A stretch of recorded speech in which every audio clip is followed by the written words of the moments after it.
Is that God in my kitchen? A Morning Glory Seed, DXM, and clonazepam trip report by Render, uploaded to arrowwood.org November 7th, 2023. After reading about the powerful synergy between LSD and DXM, I knew I had to try the combination of morning glories and cough syrup. While bored on a Friday night, I ground up 6 grams of untreated seeds and poured out 3 ounces of syrup. At 10 p.m., I poured powdered seeds into a bottle of water, shook it, and chugged the contents. I then added some more water and drank it to get as much of the seed powder as I could.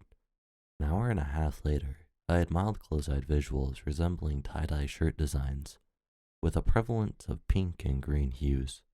At this point, 11:30 p.m., I took the 3 ounces of syrup and popped a GOA trance CD into my stereo. Past this point, I didn't really keep track of time. CDs were amazing to listen to, with slight distortion of pitch due to the effects of the drugs. An image came into my mind, and I saw an open field at night, with frost covering the grass. Somehow I felt that the grass symbolized the DXM, and that the frost was the morning glory seeds.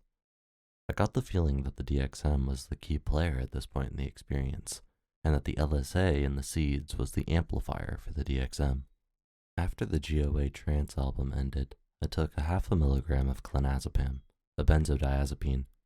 I listened to part of a Mozart CD and almost cried at its beauty. It felt like I was listening to at least 3 separate tracks at once, each track with a separate instrumental part, and that I could fade each track in and out as I pleased. In this way, I was able to discern every detail in the structure of the music. After a while, the music got to be too much to handle, so I turned it off and turned on the lights.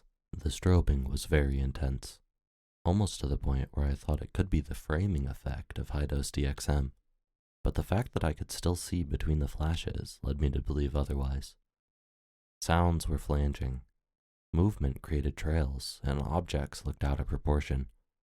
I walked downstairs to use the bathroom and was surprised to find that I could actually urinate with the DXM going this strongly. After relieving myself, I got very dizzy and started to see spots. I realized that I was bright red all over, very hot and drenched with sweat. I panicked, the word serotonin syndrome coming to mind, but I was lucid enough to calm myself down and get myself a glass of water. As I sat on the kitchen floor, eating a banana, I began to get very paranoid. I heard humming noises that sounded like distant voices, and every creak I heard was a footstep. The swirls in the wood floor began to tilt and ooze, looking almost like mud flowing. As I stared at this, I started to become very dissociated, and I began to have a DXM visual with my eyes open.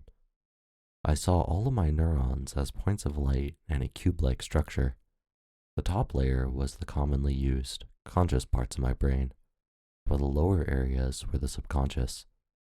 Then I sensed a consciousness other than my own. It showed me that everything was connected in some way, and that everyone will connect to the collective unconscious at some point, whether through drugs, religion, or society. It then told me that I shouldn't ever take drugs again, that it was damaging to my body and mind. Now that I had been shown the interconnection between all events, I didn't need to do hallucinogens anymore. It also said that when I have kids, I should tell them that drugs are bad. I was confused at this.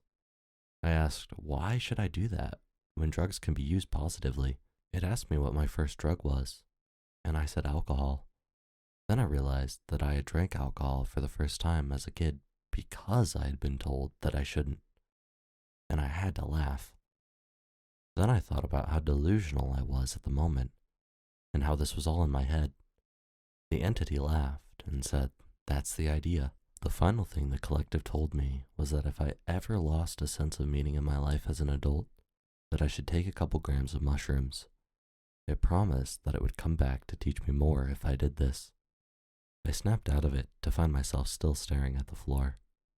I watched TV as I came down and noticed some weird effects on people's voices.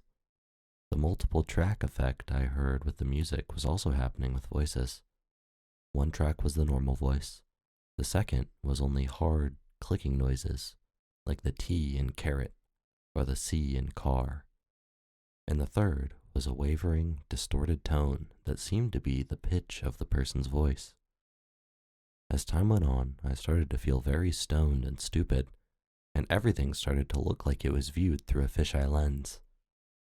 I went up to bed around 7 or 8 a.m., still affected by the drugs, and slept until 3 p.m.